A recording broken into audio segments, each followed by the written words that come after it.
నిన్ను వలె నీ పొరుగువానిని ప్రేమించటం ఎలా అని ఎందుకు పెట్టాము అంటే, దేవుడు బైబిల్లో చెప్పిన ప్రధానమైన ఆజ్ఞ. ఒకసారి బైబిల్లో నుండి ఈ వాక్యాన్ని మనం చూసుకుని ముందుకు వెళ్ళే ప్రయత్నం చేద్దాం. మార్కు సువార్త 12వ అధ్యాయము. దయచేసి బైబిల్ తెరచి మరి దేవుడు చెబుతున్న సంగతులు ఆలోచించాల్సిందిగా తెలియజేస్తున్నాను. మార్కు సువార్త 12వ అధ్యాయము 28వ వచనం చూద్దాం బైబిల్లో నుండి. మార్కు సువార్త 12వ అధ్యాయము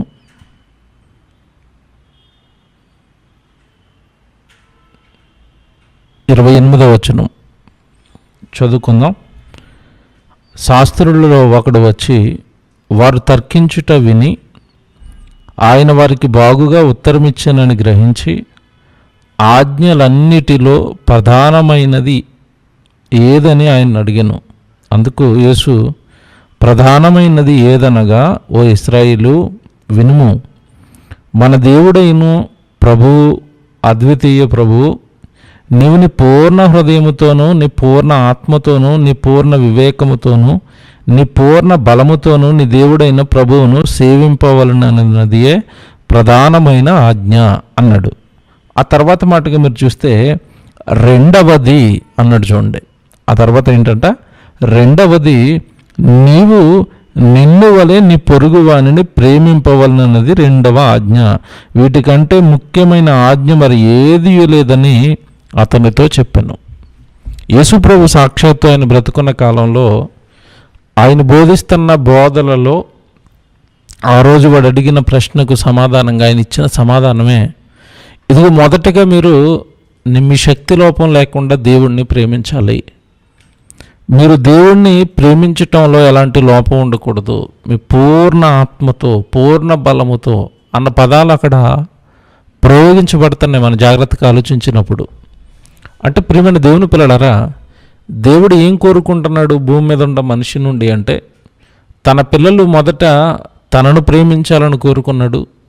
ఆ ప్రేమ పూర్ణంగా ఉండాలి. ఏదో కొద్దిగా ప్రేమించటం దేవుడికి ఇష్టం లేదు. కానీ మీ పూర్ణ ఆత్మతోనూ, పూర్ణ బలముతోనూ, మీ పూర్ణ హృదయముతోనూ, నీ పూర్ణ ఆత్మతోనూ, నీ పూర్ణ వివేకముతోనూ, చూసారు ఎన్ని పదాలు వాడుతున్నాడో, మీ ప్రభువుని మీరు సేవించాలి, మీ ప్రభువుని మీరు ప్రేమించాలి, మీ ప్రభువుని మీరు పూజించాలి అని. తర్వాత వెంటనే ఆయన చెబుతున్నది ఏంటంటే, రెండవది నిన్ను వలె నీవు అన్నాడు. చూడండి, నీవు నిన్ను వలె నీ పొరుగు వానిని నువ్వు ప్రేమించాలి అన్నాడు. దేవుని పిల్లలారా, ఈరోజు మన అంశం కూడా అదే కదా. నిన్ను వలె నీ పొరుగు వానిని ప్రేమించటం ఎలా? ఈరోజు భూమి మీద ఉన్న మనిషి అండి తనను తాను ప్రేమించుకుంటాడు. ఏమండి, ఈరోజు ఎవరు దేహాలపైన వారికి ఇష్టం ఉంది, ఎవరి జీవితాలపైన వారికి ఇష్టం ఉంది, ఏమండి వాళ్ళని వాళ్ళుగా ప్రేమించుకోవటంలో ఈరోజు మనిషి చాలా ఎత్తుకెదిగిపోయాడు. అందుకే అక్కడ నీ పొరుగువానిని ప్రేమించాలి అని అనకుండా దేవుడు ఒక మాట చెబుతున్నాడు అక్కడ. ఆ వాక్యాన్ని మనం కరెక్ట్గా ఆలోచిస్తే, నిన్ను వలే నీ పొరుగువాడిని ప్రేమించాలి అంటే, నిన్ను నువ్వు ఎంతగా ప్రేమించుకుంటావో అలాగే నిన్ను వలే నీ పొరుగువాడిని ప్రేమించాలి అన్నాడు. దేవుని పిల్లలారా, ఈరోజు భూమి మీద ఉన్న మానవుడు అండి అన్నిటికంటే తనను తాను ప్రేమించుకుంటాడు. ఈరోజు చూడండి, మనిషి తాను బాగుండడం కొరకు ఎన్ని హత్యలైనా చేస్తాడండి. తన సుఖాల కొరకు, తన సంతోషాల కొరకు, తన ఆనందాల కొరకు ఎవరిని చంపడానికైనా సిద్ధపడతాడు, ఎవరిని మోసం చేయడానికైనా సిద్ధపడతాడు. ఏమండి, ఈరోజు భూమి మీద ఉన్న మానవులు అలాంటి హృదయాలతో, కల్మషమైన హృదయాలతో నిండిపోయి ఉన్నారు. అందుకే బైబిలు లేదా క్రీస్తును నమ్మిన వారు ఈ ప్రపంచానికి ఒక మాదిరిగా కనపడాలి అన్న ఉద్దేశంతో దేవుడు ఈ మాటలు రాయిస్తున్నాడండి. నువ్వు ఒక మాదిరిగా ఉండాలి. నిన్ను చూసి ప్రపంచం నివ్వెరపోవాలి. నీ జీవన విధానం చూసి, నీ మాట చూసి, నీ ప్రవర్తన చూసి, నీలో పొరుగువాని పట్ల ఉన్న ప్రేమను చూసి సమాజం అంతా ఇది క్రైస్తవ్యం అంటే ప్రేమించేది అని మనల్ని బట్టి ఆయనకు మహిమ రావాలి మన జీవితాలను బట్టి అని దేవుడు కోరుకున్నాడు. ప్రియమైన దేవుని పిల్లలారా, ఈరోజు చాలామంది వాక్యాన్ని వింటున్నారు. వాక్యాన్ని వింటున్నవారు ఎంతమంది వాక్యాన్ని పాటిస్తున్నారు అంటే వేళ్ళ మీద లెక్క పెట్టుకోవచ్చండి. అంటే వినటం వరకు బైబిల్లో ఇది ఉంది అని వినటం వరకు వచ్చారు, వింటున్నారు. కానీ విన్నదానిని పాటించేవారు ఎక్కడున్నారు మీరు చెప్పండి? నిన్ను వలె నీ పొరుగువాడిని ప్రేమించాలి అని దేవుడు బైబిల్లో రాసిన మాట ఎంతవరకు ఈరోజు సమాజంలో నెరవేరుతుంది? దేవుని పిల్లలారా, బైబిల్లోకి వెళ్ళండి. ఇప్పుడు మనం చూద్దాం. దేవుడు ఏ మాట చెప్పినా ఆ మాట వెనకాల మనకి మేలుంటుంది, తద్వారా మనకి రక్షణ ఉంటుంది. ఈ మాట నిన్ను వలె నీ పొరుగువారిని ప్రేమించాలన్న మాటలు దేవుడు ఏమి నేర్పాలనుకుంటున్నాడు తన పిల్లలకి? నిన్ను వలె నీ పొరుగువాడిని ప్రేమించన్న మాట ద్వారా దేవుడు ఏం చెప్పాలనుకుంటున్నాడు? ఇదంతా ఈరోజు మనం బైబిల్లో నుండి ఆలోచించాల్సిన అవసరం ఉంది. ప్రియమైన దేవుని పిల్లలారా, ఒకసారి బైబిల్లోకి వెళ్ళి మరొక మాట ఇలాంటి సేమ్ ఈ పొరుగువారిని ప్రేమించాలి ఖచ్చితంగానని బైబిల్లో రాయబడిన మరొక మాట చూద్దాం. తర్వాత అసలు ఈ భాగాన్ని మనం చాలా జాగ్రత్తగా ఆలోచించాలి. ఎలా ఆలోచించాలి అంటే, నిన్ను వలె నీ పొరుగు వారిని ప్రేమించు అని దేవుడు బైబిల్లో రాయించిన తర్వాత ఇప్పుడు మనకు అక్కడ అర్థం కావాల్సింది ఏంటంటే, అసలు మనకి పొరుగు వాళ్ళు ఎవరు, ప్రేమించటం ఎలా? నిన్ను వలె నీ పొరుగు వాడిని ప్రేమించు అని దేవుడు చెప్పాడు. ఇక్కడ మనకు అర్థం కావాల్సింది ఏంటంటే, అసలు నాకు పొరుగువాడంటే ఎవరు, ఆ తర్వాత నేను ప్రేమించటం ఎలా? ఈ రెండు మనకి అర్థం కావాల్సిన అవసరం ఉంది. లేకపోతేనండి వాక్యాన్ని మనం మన జీవితాలలో పాటించలేం. ఈరోజు వాక్యం వినబడుతున్నా ఎందుకు పాటించలేకపోతున్నారు, వాక్యం చదువుతున్నా ఎందుకు పాటించలేకపోతున్నారు అంటే, ఆ వాక్యంలో ఉన్న దేవుడి ఉద్దేశాలు అర్థం కాకపోవటం వలన, ఆ వాక్యంలో ఉన్న దేవుడు చెప్పాలనుకున్న భావం అనేది కరెక్ట్గా మనకు అర్థం కాకపోవటం వలన ఆ వాక్యాన్ని పాటించటంలో, ఆ వాక్యాన్ని మన జీవితంలో నెరవేర్చటంలో మనం వెనకబడిపోయాము. ఈరోజు మనం ఈ వాక్యాన్ని విందాం. చాలా సంవత్సరాలుగా మనం ఈ వాక్యాన్ని వింటున్నాం, నిన్ను వలె నీ పొరుగువాడిని ప్రేమించాలి అని. ఎలా ప్రేమించటం అంటే ఏంటి ప్రేమించటం అంటే? ఇప్పుడు మనం చూడాలి, బైబిల్లోకి వెళ్ళి దేవుణ్ణే అడగాలి. ఎందుకంటే బైబిలుకు సమాధానం. దేవుడి మాట నీకు అర్థం కానప్పుడు తిరిగి మరలా దేవుడిని అడిగితే సమాధానం చాలా బాగుంటుందండి. దేవుడు చెప్పే విధానం చాలా బాగుంటుంది. దేవుడు చెప్పే విధానం మనల్ని పరలోకానికి తీసుకువెళ్ళేదిగా ఉంటుంది. ఒకసారి ముందుగా రోమిలికి రాసిన పత్రికలో కూడా పౌలు గారు చెబుతున్న మాట ఒకసారి మనం చదివితే 13వ అధ్యాయం చూద్దాం. రోమపత్రిక 13వ అధ్యాయంలో కూడా ఈ మాట ఉంటుంది, ఒకసారి చూద్దాం. 13వ అధ్యాయము 8వ వచనం మీరు చూడండి. రోమిలికి రాసిన పత్రిక 13వ అధ్యాయము 8వ వచనంలో కూడా పౌలు గారు మాట్లాడుతూ ఏమంటున్నారు అంటే, ఒకనిని ఒకడు ప్రేమించుట విషయములో తప్ప అన్నాడు. చూడండి, ఒకనిని ఒకడు ప్రేమించుట విషయములో తప్ప మరి ఏమీ ఎవనికి అచ్చి ఉండవద్దు అన్నాడు. ఒకనిని ఒకడు ప్రేమించుట విషయంలో తప్ప నువ్వు మరి ఎవరికి ఏమి అచ్చి ఉండవద్దు.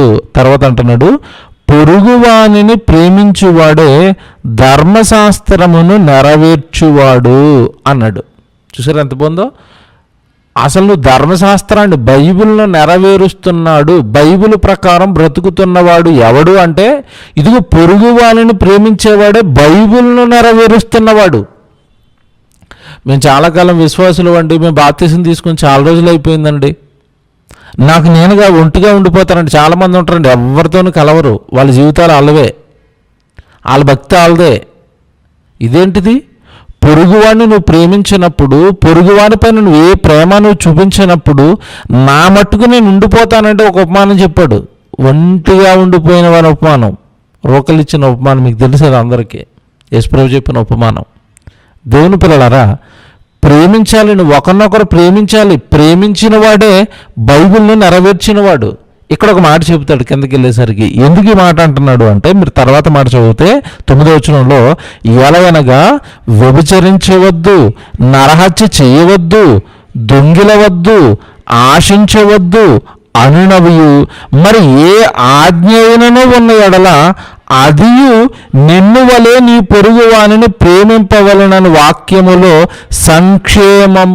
సంక్షేపముగా ఇమిడి ఉన్నవి. తన పొరుగువానిని ప్రేమ పొరుగువానికి కీడు చేయదు గనుక ప్రేమ కలిగి ఉండుట ధర్మశాస్త్రమును నెరవేర్చుట. ఎంత బాగుంది చూసారా?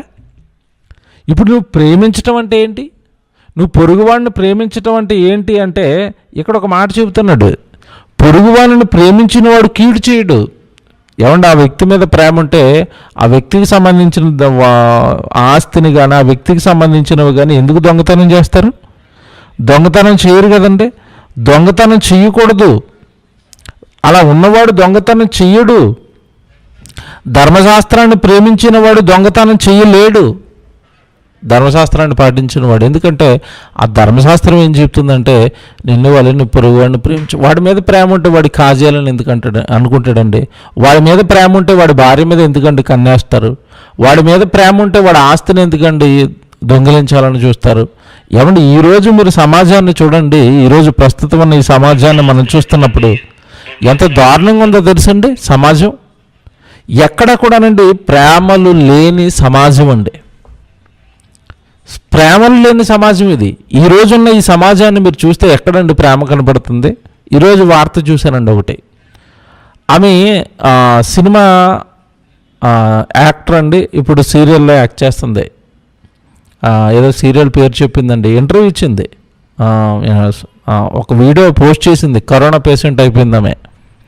వదినమ్మ సీరియల్లో యాక్ట్ చేస్తుందంట ప్రజెంట్. ఆవిడ పేరు శివపార్వతి. కరోనా పేషెంట్ అయిపోయిందండి. పేషెంట్ అయిపోయిన తర్వాత హాస్పిటల్లో పడిపోయింది. సుమారుగా 2 హాస్పిటల్లో తిరిగిందండి. పెద్ద వయసు ఆవిడే, సుమారుగా ఒక 50 సంవత్సరాలు ఉంటాయి. అండ్ ఆ వయసులో పాపం హాస్పిటల్లో పడిపోయి హాస్పిటల్లో తిరుగుతుంది. హాస్పిటల్లో తిరుగుతున్న ఆమెనండి, ఆమె ఏ సీరియల్లో యాక్టింగ్ అయితే చేస్తుందో ఆ చిత్రానికి ఒక యూనిట్ ఉంటుంది కదండి, చాలామంది కలిసి యాక్ట్ చేస్తారు కదా. అలాగే ఈవిడ్ని పెట్టుకుని మరి డబ్బులు ఇస్తున్న నిర్మాత ఉంటాడు, ఆయన పేరు ప్రభాకర్ అనేది పేరు చెప్తుందండి. ఇదిగో నన్ను ఈరోజు పట్టించుకునేవారు లేరు. కనీసం నాకు ఫోన్ చేసి హాస్పిటల్లో ఉన్న నన్ను పలకరించే వాళ్ళు లేరు. ఎవరు కరోనా వచ్చింది, ఉన్నానా, చనిపోయానని పలకరించే వాళ్ళు లేరు. కానీ ఆ సీరియల్లో యాక్ట్ చేస్తానంతసేపు నా చుట్టూ జనం. ఏమంటే నాకు సన్మానాలు చేశారు, నన్ను మైకులెట్టి మాట్లాడించారు. కానీ ఈరోజు నన్ను కనీసం పలకరించే వాళ్ళు, ఎలా ఉన్నావు అని నన్ను పలకరించే వాళ్ళు లేరు అని ఆవిడ బాధపడుతూ వీడియో పెట్టిందండి. ఏమైపోయారు నా తోటి యాక్టర్లంతా? ఏమైపోయారు నా చుట్టూ పనిచేసిన వాళ్ళంతా? ఇదే నా ప్రేమ అంటే? ఇలాగే విడిచిపెట్టేస్తారా కష్టకాలంలో అని బాధపడుతుంది.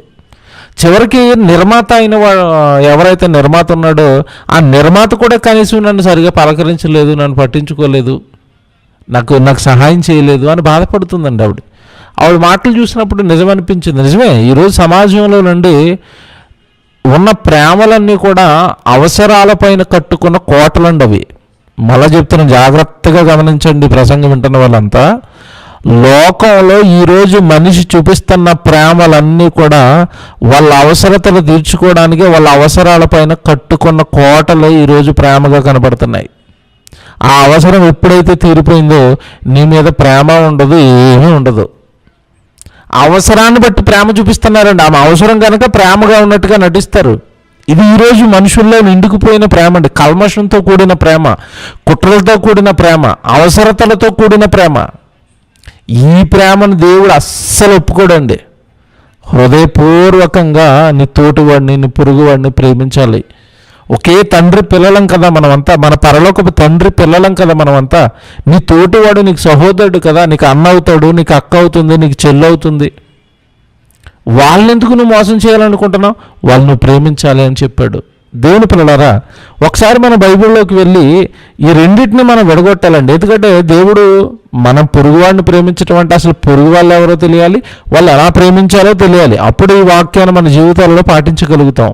ముందుగా మనకు అర్థం కావాల్సింది ఏంటంటే, బైబిల్లో మనం చాలాసార్లు చదువుకుంటామండి, నా తలంపులు మీ తలంపుల వంటివి కావు.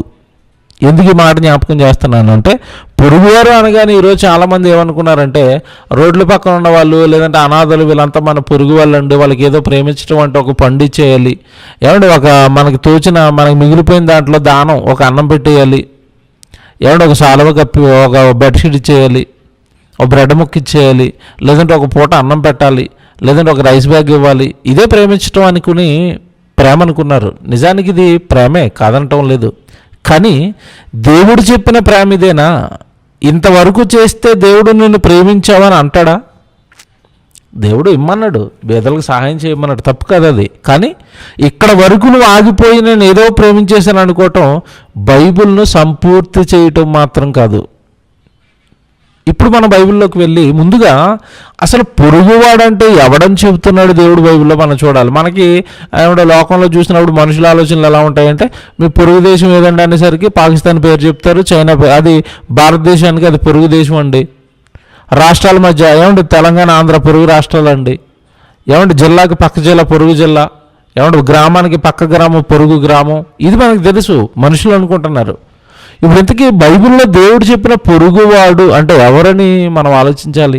ఎవరిని పొరుగువారు అన్నది బైబిల్ అని మన బైబిల్లోకి వెళితే యేసు ప్రభుని ఈ ప్రశ్న ఒక ఆయన బైబిల్లో వచ్చి అడిగాడండి. ధర్మశాస్త్రోపదేశకుడు, బైబిల్ను బోధిస్తున్నవాడే యేసుప్రభు దగ్గరికి వచ్చాడు. నిన్ను వల్ల నువ్వు పొరుగువాడిని ప్రేమించాలని యేసుప్రభు చెబితే అసలు నా పొరుగువాడు ఎవరు అని అడుగుతున్నాడు.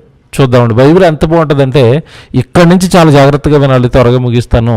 పొరుగువాడు ఎవరు అనగానే బైబిల్లో యేసుప్రభు ఏం చెప్పాడో ఒకసారి మన బైబిల్లోకి వెళ్ళి ఆలోచిద్దాం. లూకాసు వార్త 10వ అధ్యాయానికి వచ్చేయండి అందరూ.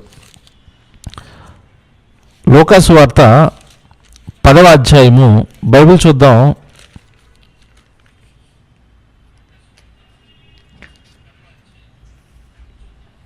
లూకాసు వార్త 10వ అధ్యాయము 25వ వచనం నుంచి మనం చూసినప్పుడు ఒక మంచి సంగతి దేవుడు చెప్తాడండి. లూకాసు వార్త 10వ అధ్యాయము 25వ వచనం నుంచి చూద్దాం. ఇదిగో ఒకప్పుడు ధర్మశాస్త్రోపదేశకుడు లేచి, బోధకుడా, నిత్య జీవమునకు వారసుడగుటకు నేనేమి చేయవలనని ఆయన శోధించుచు అడిగాను. చూసారా, శోధిస్తూ అడుగుతున్నాడు. నేర్చుకునే క్యారెక్టర్ కాదు ఇది. ఏం చెప్తాడో చూద్దాం. ఒక రాయేస్తే ఏం జ్ఞానం ఉందో బయటకు వస్తుందో చూద్దాం. ఇలా ప్రశ్నలు అడిగే వాళ్ళు కూడా ఉంటారు. అంటే ఆ కేటగిరీకి చెందినవాడు శోధించుచు అడిగాడంట.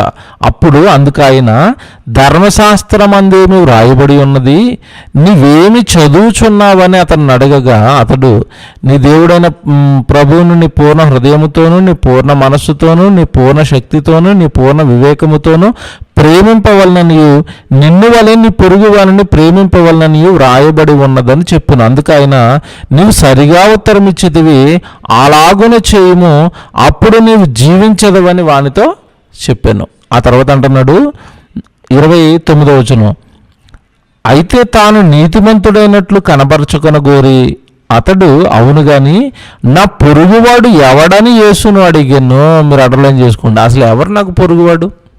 నువ్వు నిన్ను వల్ల నీ పొరుగువాడిని ప్రేమించాలి అని బైబిల్లో చెప్పింది అంటున్నావు, నేను ప్రేమిస్తాను, ఇంతకీ నా పొరుగువాడు ఎవరు అని అడుగుతున్నాడు. ఇప్పుడు మీరు జాగ్రత్తగా చూడాలి. యేసు ప్రభు చెబుతున్న ఒక మంచి సంగతి ఉంటుందండి. కిందకి వెళ్ళేసరికి 30వ వచనం చూస్తే, అందుకు యేసు ఇట్లా, నేను ఒక మనుషుడు యెరూషలేము నుండి యెరికో పట్టణమునకు దిగి వెళ్ళొచ్చు దొంగల చేతిలో చిక్కిపోయాడు. వారు అతనిలో బట్టలు దోచుకొని అతను కొట్టి కొన ప్రాణంతో విడిచిపోయారు. ఈ సందర్భాన్ని చాలా జాగ్రత్తగా ఆలోచించాలండి. ఏంటి సందర్భం అంటే, యెరూషలేము నుంచి బయలుదేరి వెళ్తున్నాడు, మధ్యలో దొంగలు కొట్టారు, పడేశారు కొన ప్రాణంతో.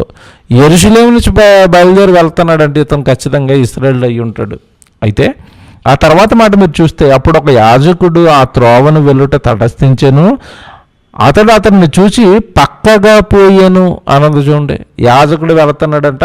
ఆ వెళుతున్న యాజకుడు ఏం జరిగింది అంటే, అక్కడ రోడ్డు పక్కనే దెబ్బలతో గాయాలతో పడి ఉన్నవాడిని చూసి కూడా వెళ్ళిపోతున్నాడంట. యాజకుడు అంటే ఎవరు చెప్పండి?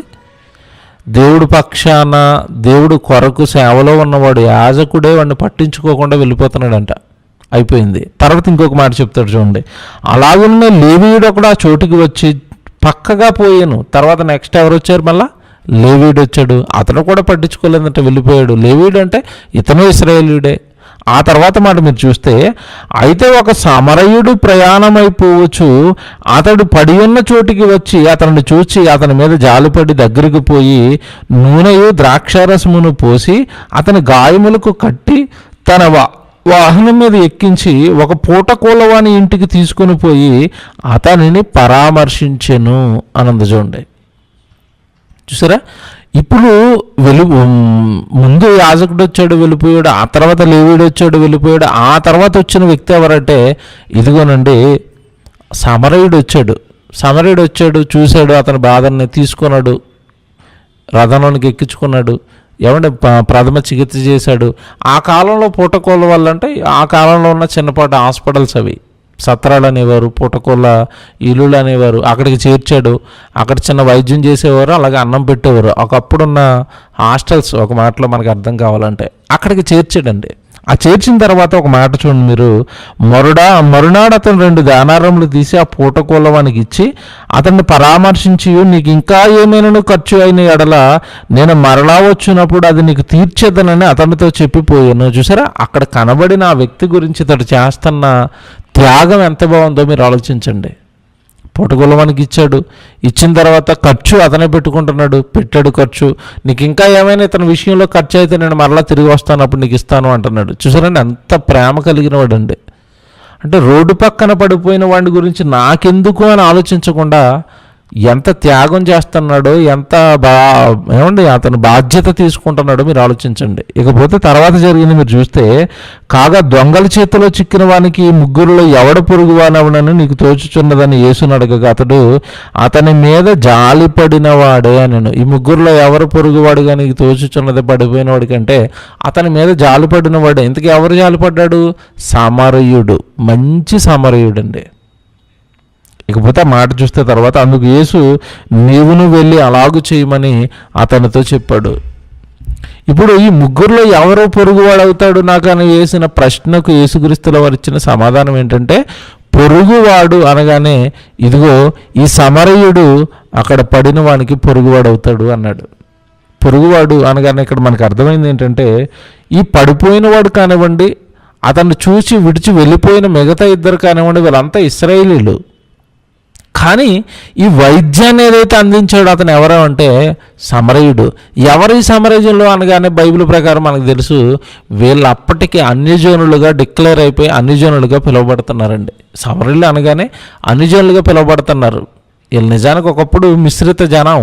సమరయులో అక్కడున్న జాతులతో కలిసిపోయిన ఒకనాటి ఇశ్రాయేలీలే ఇక చివరికి వాళ్ళతో మిశ్రితమైపోయి మిశ్రిత జనాంగంగా మారిపోయి వీళ్ళకి అన్యుల కేటగిరీ అన్య జనాంగంగా మారిపోయారు. యూదులు వీళ్ళని అసలు దగ్గరికి రానిచ్చేవారు. మీకు తెలుసు కదండి పాత చరిత్ర, వీళ్ళ చరిత్ర పెద్దది. మళ్ళీ సమరయులు ఎవరైనా ఆలోచించాలంటే చరిత్ర పెద్దది. మళ్ళీ ఇశ్రాయేల్ 2గా విడిపోయారు. వాళ్ళకేమో షోమ్రోను రాజధాని, వీళ్ళకేమో యెరూషలేం రాజధాని. యెరూషలేంలో యూదులు ఉన్నారు, అక్కడేమో ఇశ్రాయేలు ఉండేవారు. ఆ చరిత్ర మనకు తెలుసు. ఆ ఇశ్రాయేల్ రాజ్యం అనేది పట్టుబడిపోయింది. ముందు అష్షూరీయులు చెరపట్టేశారు. ఆ అష్షూరీయులు చెరపట్టేసిన తర్వాత చెరపట్టిన వాళ్ళు ఏం చేశారు అంటే మిగతా అన్ని జనులతో వీళ్ళని కలిపేశారు అక్కడ బానిసత్వంలో. అప్పుడు ఇశ్రాయేల్ అంతా వీళ్ళు సెపరేట్గా ఉండకుండా అన్ని జాతులతో కలిసిపోయి వీళ్ళు ఒకటైపోయాడు. వీళ్ళు ఇశ్రాయేల్ కాస్త ఆ జనాంగంతో మిశ్రితం అయిపోయి కలిసిపోయారు. అలా వీళ్ళు తర్వాత వీళ్ళకి వచ్చిన పేరు ఏంటంటే షోమ్రోను కాస్త సమరయగా పిలువబడింది. అక్కడున్న ఈ జనాంగం అంతటికి సమరయ అని పేరు వచ్చేసింది. వీళ్ళు అన్య జాతుల కేటగిరీలోకి వెళ్ళిపోయారు. యూదులు అసలు వీళ్ళని దగ్గరికి రానివ్వరు. మీకు తెలుసు చరిత్రలో మీరు చదువుకుంటున్నప్పుడు సుకాన్ అనే ఊరిలో యేసుక్రీస్తుల వారు ప్రయాణం చేస్తున్నప్పుడు సమరయ అక్కడ యాకోబు బావి దగ్గర కూర్చున్నప్పుడు సమరయ స్త్రీ ఒక ఆవిడ వస్తుంది. ఆ వచ్చినప్పుడు దాహాన్ని గడిగినప్పుడు ఆవిడ అన్న మాట మీకు తెలుసు, యూదుడివైన నువ్వు మమ్మల్ని ఎందుకు అడుగుతున్నావు, అసలు మమ్మల్ని దగ్గరికి రానివ్వరు కదా మీ యూదులు అని అడుగుతున్న సందర్భం మనకు తెలుసు. అంటే మనకేమర్థం అవుతుంది అంటే వీళ్ళు అన్యజనులు వీళ్ళంతా. ఇప్పుడు మనకు అర్థమైంది ఏంటంటే ఎవడు నా పొరుగువాడు అనేసరికి ఏం చెప్తున్నాడు అంటే ఇదిగో ఒక సమరయుడు ఇశ్రాయేలుడికి పొరుగువాడు అని చెప్పేశాడు. పొరుగువాడు అనగానే సమరయుడు ఇశ్రాయేలుకి పొరుగువాడు అంటే దేవుని పిల్లలకి ఆ రోజు దేవుడిని నమ్మని అన్య జనాంగంగా మారిపోయిన వాళ్ళు పొరుగు వాళ్ళు అని చెప్పాడు. దేవుని పిల్లలారా, ఇప్పుడు మనకు అర్థమైంది ఏంటంటే పొరుగువాడు అనగా ఎవరో అర్థమైంది. ఇప్పుడు మనకి ఇంకా అర్థం అవ్వాల్సింది ఏంటంటే అసలు మరి ప్రేమించటం ఎలాగా? ప్రారంభంలో చెప్పినట్టుగా ప్రేమించటం అనగానే ఏదో శరీర సంబంధమైన అవసరత తీర్చటం ప్రేమ అని అనిపించుకోదండి. పరిపూర్ణమైన ప్రేమ కాదు అది. ఆ రోజుకి ఏదో నువ్వు ఒక పూటకి ఆహారం పెట్టావు, తర్వాత రోజు మరలా అతను ఆకలితో ఉంటాడు. నువ్వేదో నీ జీవితకాలంలో ఒక్క జత బట్టలు ఇచ్చావు, అతడు జీవితాంతం ఆ బట్టలు వేసుకుని ఉండలేడు కదా. కొద్ది రోజులు వస్తాయి, తర్వాత చిరిగిపోతాయి. కానీ ఇది పరిపూర్ణమైన ప్రేమ కాదు. మరి ఏంటి ప్రేమించటం అంటే? ఎలాగండి ప్రేమించాలి? ప్రేమకు పరిపూర్ణమైన అర్థం ఏంటి? బైబిల్లో ఒక మాట ఉంటుంది, ప్రేమ శాశ్వత కాలముండును అన్న మాట మనం చదువుకుంటాం. మరి ఇప్పుడు నువ్వు ఒక పండు అతని చేతిలో పెట్టి ఇదే ప్రేమ అంటే ఆ పండు ఎంతకాలం ఉంటుంది? శాశ్వత కాలం ఉంటుందా? యేసుక్రీస్తులో చెప్పిన ఒక మాట ఉంది, ఆత్మయే జీవింపజేయుచున్నది, శరీరం కేవలం నిష్ప్రయోజనము అంటాడు. అంటే ఈ శరీరానికి ఇచ్చేవి కొద్ది కాలం నువ్వు చూపించే ప్రేమ, కొద్దిపాటి ప్రేమది. ఏంటండి శాశ్వతమైన ప్రేమ? ఇప్పుడు ఈ శరీరానికి నువ్వు ఏది చేసావో అది శరీరం ఉన్నంతకాలం అతను గుర్తుంటుంది. ఇంకా దారుణం ఏంటంటే మనిషి అంత గుర్తు పెట్టుకునే అంత కృతజ్ఞత కలిగిన మనుషులు ఈ రోజుల్లో ఉన్నారంటే తక్కువే. ఈరోజు మనుషులకి కృతజ్ఞత ఉండదండి. ఈరోజు మనుషులకి ప్రేమ ఉండదు. ఈరోజు మనుషులకి ఏమండి చేసిన దాన్ని గుర్తుపెట్టుకుని కృతజ్ఞతగా జీవితకాలం గుర్తుపెట్టుకునేంత మంచి మనసులు కూడా ఈరోజు ఉన్న మనుషులకి లేవు. అవసరం తీరేంత వరకు అంటుపెట్టుకుని ఉంటారు. అవసరం తీరగానే ఏమండి ఏ వ్యక్తి వలన అతడు బాగుపడ్డాడో ఆ వ్యక్తిని దూషించే మనస్తత్వానికి ఈరోజు సాతాను మనుషుల యొక్క హృదయాలను మార్చింది. దేవుని పిల్లలారా, ఇప్పుడు మీరు బైబిల్లోకి వెళ్ళి చాలా జాగ్రత్తగా మనం చూడాలి. అసలు ఏంటి ప్రేమ అంటే? ఒక మాట బైబిల్లో పౌలు గారు దీని గురించి స్పష్టమైన వివరణ పౌలు గారు ఇచ్చారండి. అసలు నిన్ను వలే నీ పొరుగువాడిని ప్రేమించటం అంటే, పొరుగువాడు అనగానే ఇశ్రాయేలుకు సమరయుడు పొరుగువాడైతే ఈరోజు క్రైస్తవులుగా దేవుణ్ణి విశ్వసించిన వారుగా దేవుణ్ణి ఎరిగిన వారుగా మనకెవరు పొరుగువారంటే, ఆనాడున్న ఇశ్రాయేలుకు సమరయులు పొరుగు వాళ్ళైతే ఈరోజున్న మనకు క్రైస్తవులకు అన్ని జనులు పొరుగు వాళ్ళు. ఇప్పుడు మరి పొరుగు వాళ్ళు అన్ని జనులు అయినప్పుడు ఆ పొరుగువాడికి నువ్వేదో పండిస్తేనో నువ్వు ఒక బట్ట ఇచ్చేస్తేనో అయిపోయిందని చేతులు దులుపుకుంటే అది ప్రేమ అనుకుంటే పొరపాటు. నిన్ను వలే నీ పొరుగువాడిని ప్రేమించు అన్నాడు దేవుడు. నిన్ను వలే నీ పొరుగువాడిని ప్రేమించు. నువ్వు గుడికి వెళ్ళిపోతావు, నువ్వు పాటలు పాడతావు, నువ్వు పరలోకం కొరకు ఎదురు చూస్తున్నావు, నువ్వు జ్ఞానాన్ని సంపాదించేసావు, నీకు వాక్యం తెలుసు, మరణం తర్వాత జీవితం ఉందని తెలుసు, ఈ సంగతులన్నీ నీకు తెలుసు. మరి నీకు పొరుగువాడు అన్యజనుడైనప్పుడు వాడి చేతిలో పండు పెట్టేసి ఇది ప్రేమ అంటే ఎలాగా? ఈ సంగతులన్నీ వాడికి చెప్పవా? వాడి నెత్తి మీద ఒక పెద్ద ప్రమాదం ఉంది. ఏంటా ప్రమాదం? మరణం తర్వాత పాతాళం అనేది వాడిని పట్టుకుంటుంది. కారణం ప్రభువుని నమ్మలేదు గనుక, ప్రభువుని ఎరగలేదు గనుక, ప్రభులోనికి రాలేదు గనుక, ప్రభువుని విశ్వసించలేదు గనుక. అంతటి ప్రమాదం వాడి నెత్తి మీద ఉందని తెలిసి కూడా ఒక పండెట్టి ప్రేమ అంటే ఎలాగా? అంతటి ప్రమాదం వాడి నెత్తి మీద ఉందని తెలిసి కూడా నువ్వేదో చిన్నపాటి నీళ్ళు ఇచ్చి నేను ప్రేమించేశాను అంటే ఎలాగా? నిన్ను వలే నీ పొరుగువాడిని ప్రేమించు, నిన్ను వలే నీ పొరుగువాడిని ప్రేమించు. నిన్ను నువ్వెంత ప్రేమించుకుంటావో అంతే నువ్వు ఎదురుగ్గా ఉన్నవాడిని ప్రేమించాలి. ఎలా ప్రేమించటం అంటే? శరీర సంబంధమైనవిచ్చి దానితో పాటు అతడి ఆత్మకున్న ప్రమాదాన్ని కూడా తప్పించే ప్రయత్నం నువ్వు చేయటమే అతడిని నిజంగా నువ్వు ప్రేమించటం. అతడి మీద నువ్వు పరిపూర్ణమైన ప్రేమకు చిహ్నం ఇదే. ఏంటి అన్నప్పుడు మరణం తర్వాత శరీరం అయితే ఉండేది కొద్ది కాలం, 60-70 సంవత్సరాల కాలం. ఆ తర్వాత అతడు పెద్ద ప్రమాదంలోకి జారిపోబోతున్నాడు, పాతాళం. అతడి ఆత్మ కలకాలం అక్కడ కాలిపోబోతుంది. అది నువ్వు గ్రహిస్తే, అది నువ్వు నమ్మితే, నీ ఎదురుగ్గా ఉన్న నీ పొరుగువాడి విషయంలో ఆ ఆత్మను రక్షించే ప్రయత్నం నువ్వు చేయటమే నిన్ను వలే నీ పొరుగువాడిని ప్రేమించటం. నీ ఆత్మను రక్షించుకోవడానికి నువ్వు ప్రభు దగ్గరకు వచ్చేసావు. మరి అతని ఆత్మకు బాధ్యులు ఎవరు? అతన్ని ఎవరు ప్రేమిస్తారు? అతనికి ఎవరు చెబుతారు ప్రభు గురించి? బైబిల్లో చూద్దాం. పౌలు గారు అంటున్న ఒక మాట ఇప్పుడు మన బైబిల్లో చూడాలి. పౌలు గారు అంటున్న మాట మీరు చూస్తే, కొరింథీయులకు రాసిన మొదటి పత్రిక, దయచేసి అందరూ బైబిల్లో చూసి ముందుకు వెళదాం. కొరింథీయులకు రాసిన మొదటి పత్రిక,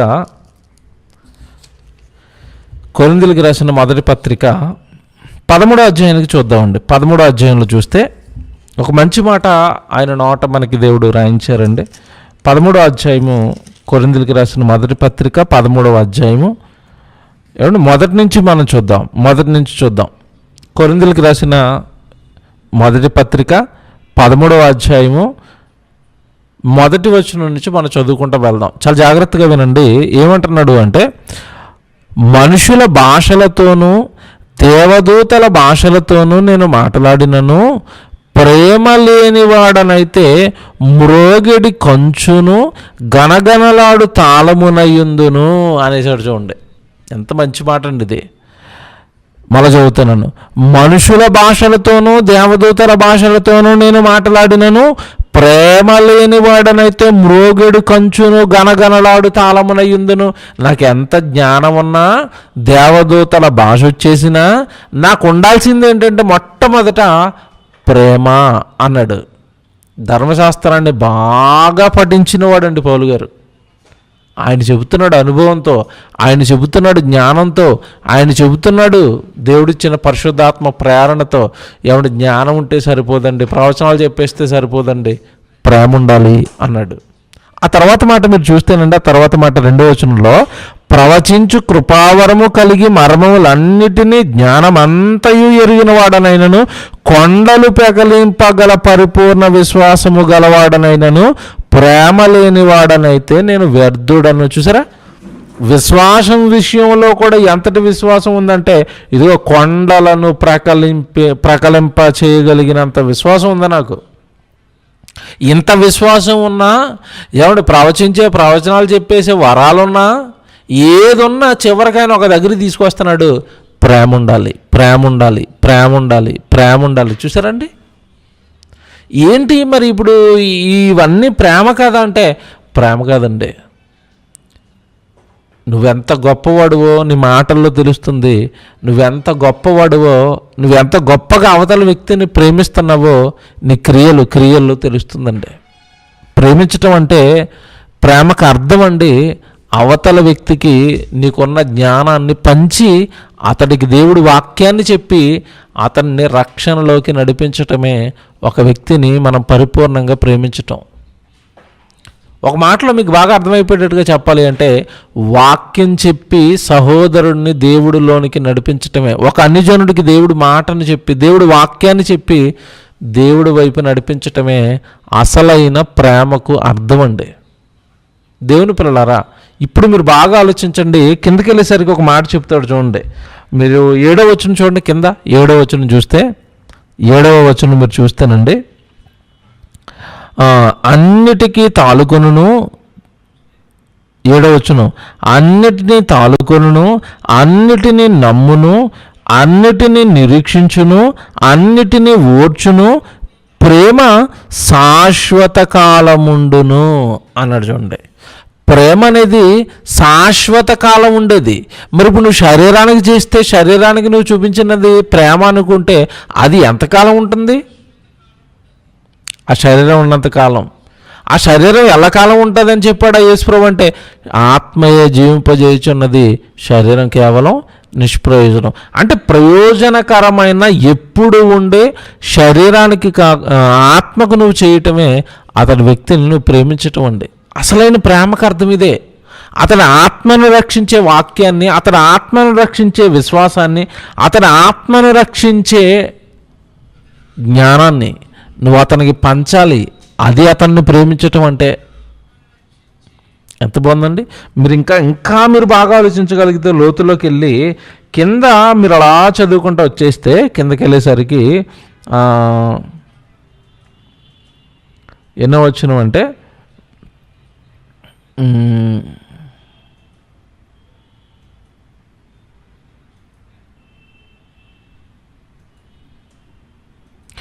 7వ వచనం ఒకసారి చదువుదామండి. 7వ వచనం మీరు చదివితే, 3వ వచనం అండి. 3వ వచనం చూడండి, బైబిల్ ఎంత బాగుంటుందంటే, ఇదే అధ్యాయము 13వ అధ్యాయము 3వ వచనం, బేదల పోషణ కొరకు నా ఆస్తి అంతయు ఇచ్చినను.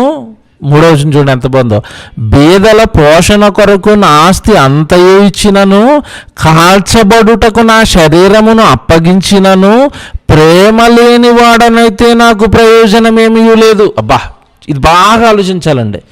బేదల పోషణ కొరకు నా ఆస్తి అంతయు ఇచ్చినను. ఏమంటే ఈరోజు భూమి మీద ఉన్న మనుషులు ఎవరైనా ఆస్తి మొత్తం ఇచ్చేస్తారా బేదల పోషణ కొరకు? ఉన్న దాంట్లో కాస్త కోస్తో మిగిలిన ఆలకేళ్ళకి పంచుతారండి.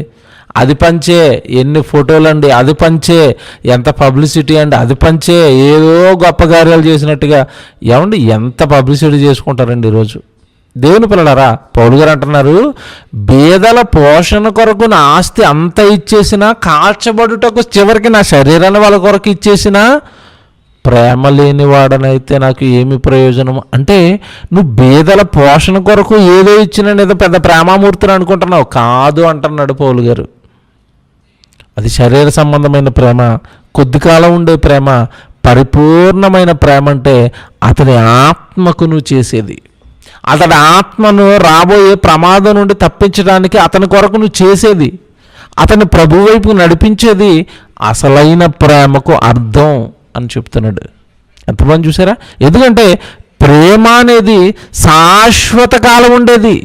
అతను రక్షణలోకి నడిపించావండి, అతను దేవుడు వాక్యాన్ని చెప్పావండి, అతను రక్షించడానికి నువ్వు ధనాన్ని ఖర్చు పెట్టావు, అతన్ని దేవుడి వైపు నడిపించడానికి నువ్వు శ్రమలు పడ్డావు, అతన్ని నువ్వు దేవుడి వైపు నడిపించడానికి నీ ఉద్యోగాన్ని పోగొట్టుకున్నావు, నీ వ్యాపారాన్ని పోగొట్టుకున్నావు, నీ సంపాదనను పోగొట్టుకున్నావు. ఇంత పోగొట్టుకుని ఒక వ్యక్తి కొరకు నువ్వు త్యాగాలు చేసి అతన్ని దేవుడి వైపు నడిపించావు అనుకోండి, అతను దేవుడిలోకి వచ్చాడు అనుకోండి, ఎప్పుడు అతను సాక్ష్యం చెప్తాడండి, ఏమంటే పలానా రోజు నాకు పలానా అన్న వాక్యం చెప్పడం వల్లనండి నేను ఇగో దేవుడిలోకి వచ్చానండి, పలానా రోజు పలానా సువార్థికుడు నాకు దేవుడు వాక్యం చెప్పడం వల్లనండి ఇదిగోనండి ఇలా నేను దేవుడిలోకి వచ్చాను అండి. అలా దేవుళ్ళలోకి వచ్చిన అతడు రక్షణలోకి నువ్వు నడిపించటం వలన అతడు రాబోయే ప్రమాదం నుండి తప్పించుకుని నిత్య జీవానికి చేరితే అతడు ఎల్లకాలం మనం చేసింది గుర్తుపెట్టు. ఇది శాశ్వతంగా ఉండిపోతుంది ఈ ప్రేమ. నువ్వు ఏదైనా చేస్తే దీని కొరకు నువ్వు చేసినప్పుడు ఈ ప్రేమ శాశ్వతంగా ఉండిపోతుంది. కనుక ఇప్పుడు మనం చేయాల్సింది ఏంటంటే పళ్ళిచ్చినా పండిచ్చినా బట్టిచ్చినా ఆ ఇచ్చేటప్పుడు వాళ్ళకి దేవుడి గురించి కూడా చెప్పటం ముఖ్యం. దేవుడి గురించి కూడా చెప్పాలి, వాక్యం గురించి చెప్పాలి, యేసుక్రీస్తుల వారి ప్రేమ గురించి చెప్పాలి, యేసుక్రీస్తుల వారు చేసిన త్యాగం గురించి చెప్పాలి, యేసుక్రీస్తుల వారు ఇవ్వబోయే రక్షణ గురించి చెప్పాలి, రాబోయే ప్రమాదాన్ని చెప్పాలి. అమ్మ ప్రభు దగ్గరికి రండి, ప్రభులో ఉండండి. ఈ జీవితకాలం చిన్నది, మేము చేస్తున్న సహాయం చిన్నదే, మాకు కలిగిన దాంట్లో ఏదో కొద్ది దేవుడు ప్రేమను బట్టి మీకు పంచుతున్నామమ్మా. మనమందరం మరణం తర్వాత తిరిగి బ్రతకాలి అంటే మీ పాపాలు మీరు కడుక్కోవాలి, పరిశుద్ధుడి చెంతకి రావాలి. మరణం తర్వాత ప్రమాదం ఉంది, నిత్యజీవం అనేది ఉంది, మీరు ప్రమాదంలో పడిపోతారు అని వాళ్లకు దేవుడి గురించి పరిచయం చేయాలి. మనకు తండ్రి ఉన్నాడు, ఆయన పరలోకం అందున్నాడు, ఆయన కన్న పిల్లలు మీరు, ఆయన మీ కొరకు ఈ విశ్వాన్ని చేశాడు, ఆయనే మీ కొరకు ఎదురు చూస్తున్నాడు అని దేవుడి గురించిన మాటలు ఆ రోజు మీరు ఏ వ్యక్తికి అయితే సహాయం చేస్తున్నారో ఆ సహాయంతో పాటు ఈ దేవుడి మాటలు కూడా వాళ్ళకి అందాల్సిన అవసరత ఉన్నది. ఇది ప్రేమ అవుతుంది. ఇది నిన్ను వలే నీ పొరుగువాడిని ప్రేమించటం అవుతుంది. నువ్వు గుడికి వెళ్ళిపోతావు, ఆయనకి మాత్రం పండు పెట్టేసి బయటకు వచ్చేస్తావా? నువ్వు గుడికి వెళ్ళిపోతావు, హాస్పిటల్లోకి వెళ్ళి 2 రగ్గులు మాత్రం వాళ్ళకి ఇచ్చేసి వచ్చేస్తావా? వాళ్ళని తీసుకురావా దేవుడి దగ్గరికి? వాళ్ళకి చెప్పవా దేవుడి గురించి? నువ్వు రక్షణలోకి వచ్చినప్పుడు అతడు రక్షణ లేకుండా వెళ్ళిపోతున్నాడు కదా ప్రమాదంలోకి, రక్షణను అతనికి పరిచయం చేయవా? దేవుడిని నమ్ముకోవాలని చెప్పవా? ఎన్ని మాటలు, ఎంత బాగుంది చూసారండి పౌలు గారు చెప్తున్న మాట. మళ్ళీ చదువుతాను, ఇప్పుడు మీకు కరెక్ట్గా అర్థమవుతుంది. 3వ వచనం మళ్ళీ చదవండి. కొరింథీయులకు రాసిన మొదటి పత్రిక 13వ అధ్యాయం 3వ వచనం మళ్ళీ చదువుతున్నాను. బేదల పోషణ కొరకు నా ఆస్తి అంతయు ఇచ్చినను, కాల్చబడుటకు నా శరీరమును అప్పగించినను, ప్రేమ లేని వాడనైతే నాకు ఏమి ప్రయోజనము. ప్రేమ దీర్ఘకాలము సహించును. ప్రేమ అనేది దీర్ఘకాలం ఉండేది. సరే, ఎంత బాగుంది చూసారా బైబిల్. నిన్ను వలె నీ పొరుగువాడిని ప్రేమించడం అంటే ఏంటి అంటే, పొరుగువాడు అనగానే ఈరోజు క్రైస్తవులకు పొరుగువాడు అన్యజనుడు. ప్రేమించటం అంటే అతడికి నువ్వు వాక్యాన్ని చెప్పి ప్రభులోనికి నడిపించటం. నిన్ను వలె నీ పొరుగువాడిని ప్రేమించు, నిన్ను వలె నీ పొరుగువాడిని ప్రేమించు. ఆ వాక్యం ఎంత అర్థం ఉందండి. ఏమంటే ఈరోజు వాక్యాలు వాక్యాలు వాక్యాలు వాక్యాలు వింటున్నారు, చదువుతున్నారు. మరి ఆ వాక్యంలో ఉన్న పూర్తి దేవుడు ఉద్దేశాలు నీకు అర్థమైతేనే కానీ ఆ వాక్యాన్ని నీ జీవితంలో నువ్వు పండించలేవు, ఆ వాక్యాన్ని నీ జీవితంలో నువ్వు పాటించలేవు. పొరుగుని ప్రేమించడం అంటే ఇంత ఉంది. మరి ఆ వాక్యంలో అర్థం అంతుంది. అలా చెప్పారు చూసారా పౌలు గారు. చివరిగా ఓ మాట చూపిస్తాను. యోహాను సువార్త 21వ అధ్యాయం చూడండి, త్వరగా ముగించుకుందాము. యోహాను సువార్త 21వ అధ్యాయం మీరు చూస్తే 21వ అధ్యాయము 15వ వచనం మీరు చూడండి. యోహాను సువార్త 21వ అధ్యాయము 15వ వచనంలో ప్రభు మాట్లాడుతున్న మాట చూడండి. వారు భోజనం చేసిన తర్వాత యేసు సీమోను పేతురును చూచి, యోహాను కుమారుడైన సీమోను, వీరికంటే నీవు నన్ను ఎక్కువగా ప్రేమించుచున్నావా అని అడగగా అతడు, అవును ప్రభువా, నేను నిన్ను ప్రేమించుచున్నానని నీవే ఎరుగుదవని ఆయనతో చెప్పాను. యేసు, నా గొర్రె పిల్లలను మేపుమని ఆయనతో చెప్పాను. చూసావా, నన్ను ప్రేమిస్తున్నావా పేతురు? నన్ను ప్రేమిస్తున్నావా? అయితే నా గొర్రెలు మేపవా? ఏంటి చూసారా, అందులో రిక్వెస్ట్ ఎలా ఉంది చూసారా? నన్ను ప్రేమిస్తున్నావా? అయితే నా గొర్రెలు మేపు. ప్రారంభంలో చెప్పిన 2 ఆజ్ఞలు మీకు జ్ఞాపకం రావాలి. ఏంటి? ఎవడైనా ముందు నన్ను ప్రేమించాలి, ఆ దానితో పాటు నిన్ను వలె నీ పొరుగువాడిని ప్రేమించాలి. ఇక్కడ యేసుప్రభు అంటున్నాడు, పేతురు నువ్వు నన్ను ప్రేమిస్తున్నావా? నన్ను ప్రేమిస్తే నా మనసులో ఏముందంటే, ఇదిగో నా పిల్లలను ప్రేమించవా? ఆ గొర్రె పిల్లలను ప్రేమించవా? ప్రేమించడం అంటే వాటిని కాయు, వాటికి ఆహారమే కాయ. ఏమండి, అక్కడ గొర్రెపిల్లలు అనగానే గొర్రెపిల్లల గురించి కాదండి, మన మనుషులను గొర్రెలతో పోల్చుతున్నాడు. కాయటం, మేపటం అనగానే వాక్యంతో మేపాలి, వాక్యం చెప్పాలి, వాళ్ళకి దేవుడి గురించి చెప్పాలి, దేవుడు మాటలు చెప్పాలి, వాళ్ళని దేవుళ్ళో ఉంచాలి. ఎంత బాగుంది చూసారండి. మరి ఈరోజు ఎవరు ఈ బాధ్యతలు తీసుకుంటున్నారు? నేను బాగా బైబిల్ నేర్చుకోవాలండి, బాగా బైబిల్ నేర్చుకుని సమాజానికి బైబిల్ చెప్పాలండి, ఈ సమాజంలో అనేక మంది బైబిల్ వైపు నడిపించాలండి. ఎందుకంటే అమాయకులు అందరూ నిత్యాగ్ని దండనకు వెళ్ళిపోబోతున్నారు, దేవుడిని ఎరగక, దేవుడు పని చేయక. ఎంత బాగుందండి బైబిల్. పేతురు నన్ను ప్రేమిస్తున్నావా? అయితే నా గొర్రెలు మేపు. ఒక్కసారి కదండి, ఇది మీకు ఎన్నో వచ్చిన చదివారు ఇప్పుడు అంటే, ఏమంటే 15 వచ్చిన చదివారు అని మీరు అలా కిందకి చదువుకుంటూ వెళ్ళిపోతే, మనం 18వ వచనంలో కూడా అదే మాట అంటాడు చూడండి. మళ్ళీ 18వ వచనంలో యేసు, నా గొర్రెలు మేపము. ఏమండి, 3 సార్లు అండి. మీరు అలా చదువుకుంటారండి కిందకి, 3 సార్లు ఇదే ప్రశ్న అడుగుతాడు. పేతురు, నువ్వు నన్ను ప్రేమిస్తున్నావా? అయితే నా గొర్రెలను కాయి. పేతురు, నువ్వు నన్ను ప్రేమిస్తున్నావా? అయితే నా గొర్రెలు మేపము. ఏంటండి, దేవుడు మనసు చూసారు అక్కడ, యేసుప్రభు మనసు చూసారు ఎలా ఉందో. అమాయకులయ్యా వీళ్ళంతా, దేవుడి గురించి తెలీదు, రాబోయే ప్రమాదం తెలీదు. వాళ్ళ మేపు, వాళ్ళ దేవుడిలో ఉంచు, వాళ్ళ దేవుడి కొరకు చెప్పు, వాక్యం చెప్పు, దేవుడు పని చేయమని చెప్పు. ప్రమాదం రాబోతుంది వాళ్ళకి తెలియదు, అమాయకులు వాళ్ళంతా. వాళ్ళు మేపవా? వాళ్ళకి నా వాక్యం చెప్పవా? వాళ్ళకి నా మాటలు చెప్పవా? ఎంత బాగుందండి బైబిల్. నిన్ను వలె నీ పొరుగువాడిని ప్రేమించటం అంటే, పొరుగువాడిని ప్రేమించటం అంటే ఆ పొరుగువానికి దేవుడి గురించిన వాక్యం, సత్యాన్ని అందించటం. విశ్వాసిగా ఎలా మారుతాడు? బైబిల్ మనం చదువుకుంటాం కదండి, విశ్వాసిగా ఎలా మారుతాడని మనం బైబిల్లో చదువుకుంటాం. వినుట వలన విశ్వాసము కలుగును అన్నాడు. ఇప్పుడు వినుట వలన విశ్వాసం కలుగునంటే వినిపించేవాడు ఉండాలి కదా. అక్కడ ఒక వ్యక్తి విశ్వాసం అవ్వాలంటే వినిపించేవాడు ఉండాలి. ఏం వినిపించాలి? కాని కథలు కాదు. ఎందుకు? ఈరోజు అమ్మో సేవ పేరట యూట్యూబుల్లో కనబడుతున్నాయండి, అన్ని కథలే, అన్ని పెట్ట కథలే. ఏమండి, వికీపీడియాలో ఎత్తుక్కోవటం, ఆ గూగుల్లో ఎత్తుక్కోవటం, ఏమండి లోకంలో ఉన్న కథలన్నీ పట్టుకొచ్చి ఏమండి ఆ షార్ట్ బిట్ల కింద వదలటం. వాక్యాలు లేవు ఎక్కడ. ఇలా దేవుడి దగ్గరికి వెళ్ళి, ఇదిగో పేతురు పత్రిక ఇది, కొరింథీ పత్రిక ఇది, ఇక్కడ రాయబడిన భాగంలో భావం ఇది, వాక్యం చెప్పేవాళ్ళు కరువు అయిపోయారండి. ఈరోజు మనుషులకు కూడా ఏవి బాగున్నాయంటే ఆ కథలే బాగున్నాయండి, పిట్ట కథలు. వద్దు, కథలు కాదు ఈరోజు మనుషులకు చెప్పాల్సింది, దేవుడి మాట, బైబిల్లో ఉన్న వచనాలు. దేవుడు పిల్లలారా, పౌలు గారు మనం చదువుకుంటాం, అపోస్తుల గారు 23వ అధ్యాయం చదువుతున్నప్పుడు అండి, నేను సువార్తను ప్రకటిస్తున్నాను, ఆ సువార్తల్లో నేను ప్రజలకు చెబుతున్నది ఏంటంటే, మోషేయు ప్రవక్తలు ముందుగా చెప్పినవి కాక మరి ఏమీ నేను చెప్పలేదు అంటాడు పౌలు గారు. అంటే మనకి ఏమర్థం అవుతుందంటే, మోషే చెప్పినవి, ప్రవక్తలు చెప్పినవి అంటే బైబిల్లో ఉన్న వచనాలు తీసుకుని ప్రజలకు బోధించాడు పౌలు గారు. ఈరోజు లోకంలో కథలండి, అమ్మో బాబోయ్ కథలండి. అక్కలాగా, బావేలాగా, తమ్ముడేలాగా, ఎవడు పలానా దేశంలో అలాగా, పలానా పెట్టెలాగా, పలానా పక్షిలాగా వినలేకపోతున్నామండి కథలు. అవి నువ్వు చెప్పడం ఎందుకు? దేవుడి పేరట అక్కడ కూర్చుని వాళ్ళు గూగుల్లోకి వెళ్తే అక్కడ దొరుకుతాయి. వాక్యం చెప్పు, దేవుడు ఉద్దేశాలు చెప్పు, దేవుడు వచనాలు చెప్పు, ఆ వచనం ఎందుకు రాయబడిందో చెప్పు, ఆ వచనంలో ఉన్న భావం చెప్పు, వాక్యం చెప్పు.